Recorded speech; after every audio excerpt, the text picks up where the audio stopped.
چاہو گے تب بھی، نہیں چاہو گے تب بھی، زندگی رکے گی نہیں، گزر جائے. کبھی ایسا ہوتا ہے نا کہ ماں نے بچہ جنا اور ماں کا انتقال ہو گیا. آپ نے بہت ساری جگہوں پر دیکھا ہوگا، ابھی بچہ پیدا ہوا اور ماں کا انتقال ہو گیا، تو کیا وہ بیٹا بھی مر جاتا ہے؟ نہیں، بیٹا اپنی جیسے جیسے وقت گزرتا جاتا ہے وہ 1 دن 2 دن 3 دن بغیر ماں کا رہا، اس کے بعد دنیا اس کو یتیم کہتی ہے، لیکن وہ اپنی زندگی گزارتا ہے. تو میں یہ عرض کرنا چاہتا ہوں کہ دنیا اور زندگی یہ کسی کے لیے رکتی نہیں ہے. اب یہ آپ پر اور مجھ پر ہے کہ یہ جو میری زندگی کا وقت گزر رہا ہے اسے میں کیسے گزار رہا ہوں. اللہ کے رسول صلی اللہ علیہ وسلم حدیث پاک میں ارشاد فرماتے ہیں کہ قیامت کے دن جب بندہ مومن حساب و کتاب کے لیے کھڑا ہوگا نا تو 5 سوالوں کے جواب جب تک نہیں دے گا زمین اس کو چھوڑے گی نہیں. 1 قدم آگے بھی نہیں جا سکے گا، 1 قدم پیچھے بھی نہیں. 5 سوالوں کے جواب دے دے. اللہ تعالیٰ ان 5 میں سے پہلا سوال یہ پوچھے گا کہ اے بندے، میں نے تجھے اتنے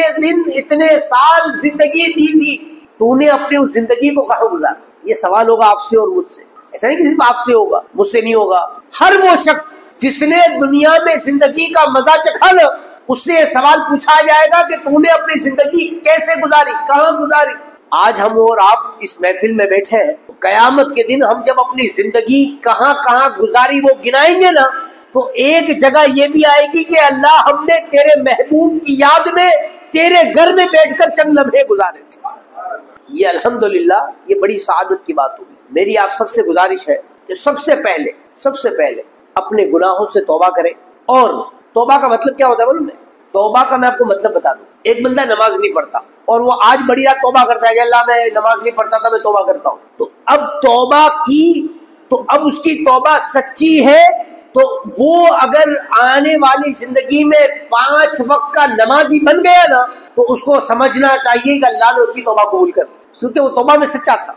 اب ایک بندہ ہم لوگ ابھی دعا کریں گے، عشاء کے بعد بھی دعا ہوگی، اور پتا چلا کہ فجر غائب، تو پتا کیا چلا کہ آپ کی دعا ہی سچی نہیں تھی، آپ نے سچی توبہ ہی نہیں کی تھی. اگر سچی توبہ کرتے تو پھر تو نماز نہیں چھوٹنی چاہیے. تو میری سب سے پہلی گزارش یہ ہے کہ سچی توبہ کریں اور اپنے گھر میں نماز کی پابندی کا ماحول بنائیں. بچے چھوٹے بھی ہو نا کوئی بات نہیں، 1-2 دن روئیں گے. آپ فجر میں اٹھاؤ گے نا تو 1-2 دن روئیں گے، کیا اٹھا دیا، کیوں اٹھا دیا، گھر کا تھوڑا ماحول خراب ہو جائے گا. لیکن ایک مرتبہ ان کی نماز پڑھنے کی عادت ہو گئی نا، ایک مرتبہ نماز پڑھنے کی، تو قسم خدا کی میری اور آپ کی قبر تو اندھیری ہے نا. آپ کبھی بند کمرے میں مسجد کی میں بات کروں کہ آپ سارے لوگ باہر نکل جائے، ایک بندہ صرف مسجد میں بیٹھے اور سارے دروازے کھڑکیاں بند اور تالے لگا دو باہر سے، اس کو معلوم ہے کہ وہ مسجد میں بیٹھا ہے پھر بھی وہ ڈرے گا. لائٹ چالو ہو، پنکھا چالو ہو، پھر بھی اسے گھبراہٹ ہوگی. کبھی پریکٹیکلی کر کے دیکھ لینا اپنے گھر میں بھی.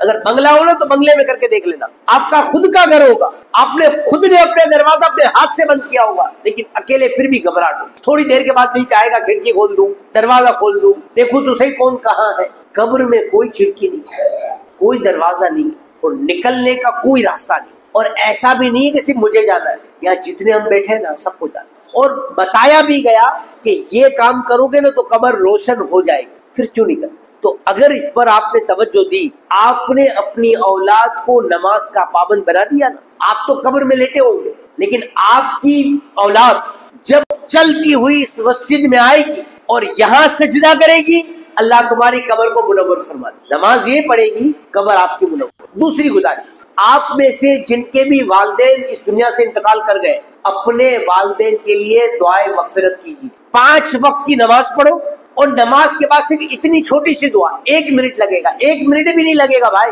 اس سے بھی کم. کیا معلوم ہے؟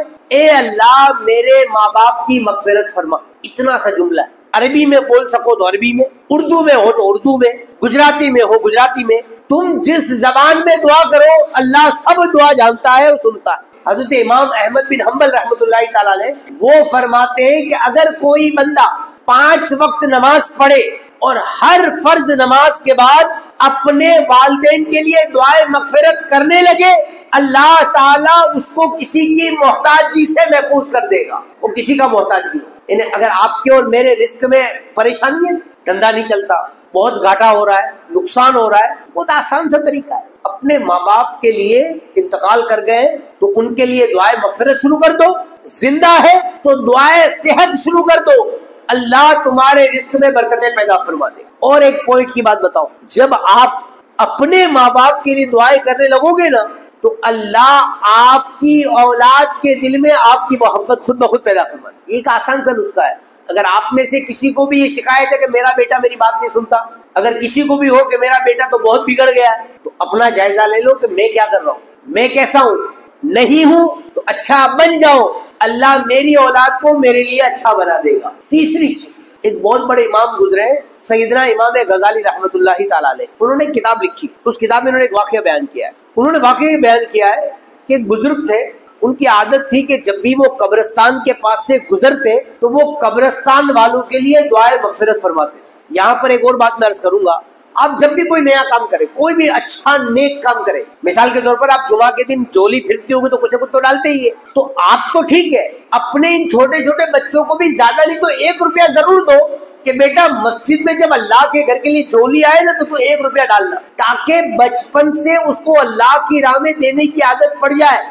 اور ایک بات آگے بڑھتے ہیں جو میں یہ بتا رہا تھا کہ حضرت امام غزالی نے ایک واقعہ لکھا ہے.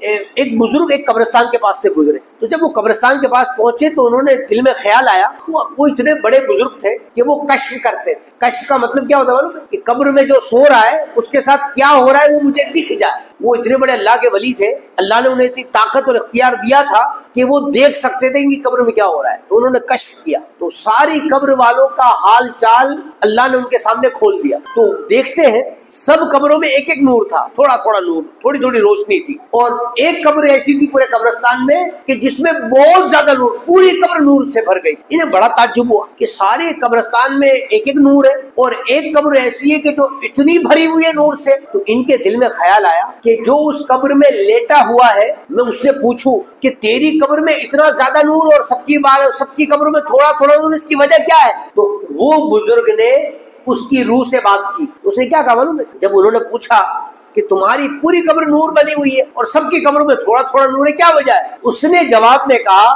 جب میرا انتقال ہو گیا اور مجھے میرے گھر والے دفن کر کے چلے گئے تو میری قبر میں رسول اللہ تشریف لائے. سرکار تو ہمارا عقیدہ ہے کہ سرکار سب کی قبروں میں جاتے, تو وہ کہتا ہے کہ رسول اللہ صلی اللہ علیہ وسلم میری قبر میں آئے اور میری قبر میں آنے کے بعد رسول اللہ نے مسکرایا, تو آپ کے مسکرانے کی برکت ہے کہ میری پوری قبر بکہ نور بن گئی ہے. تو وہ حیران ہوئے, تمہاری قبر میں اگر رسول اللہ مسکرائے کیوں, کس وجہ سے. تو اس نے اپنا واقعہ یہ بیان کیا کہ میں کسائی ہوں. وہ کسائی کہتا ہے کہ میری عادت تھی کہ صبح سے لے کر شام تک میں گوشت بیچتا تھا, جب میری دکان بند کرنے کا وقت آتا تو جو بھی میں نے کمایا ہو اس میں سے ایک رقم میں نکالتا, اس کو الگ کر دیتا اور میں نیت یہ کرتا کہ میں سال میں 1 مرتبہ معراج کے موقع پر محفل سجاؤں گا, اور میں ایسا پورا سال کرتا. یہاں تک کہ رجب کا مہینہ آتا, 27ویں شب ہوتی, تو وہ جو پیسہ میں نے جمع کیا ہوتا اس سے میں رسول اللہ کے معراج کی خوشی مناتا. سرکار میرے اس عمل سے راضی ہو گئے اور میری قبر میں آئے تو سرکار نے مسکرایا, جس کی وجہ سے میری قبر بکہ نور بن گئی. یہ ہے معراج کی رات. آپ نے کیا کیا کیا نہیں کیا آپ خوب جانتے ہو, کسی کو بتانے کی حاجت نہیں. اپنے رب کو منا لو, اپنے رب سے دوستی کر لو. آج یہ معراج کی مبارک رات ملی ہے. اللہ تعالیٰ اس محفل کو سجانے میں جن بھائیوں نے دامے درہمے سکھنے جس طرح سے بھی حصہ لیا ہے, اللہ سب کو دین دنیا کی بھلائیاں نصیب فرمائے. استغفر اللہ ربی من کل ذنب و اتوب الیہ. السلام علیکم ورحمۃ اللہ وبرکاتہ. صلاۃ و سلام کے لیے کھڑے ہو.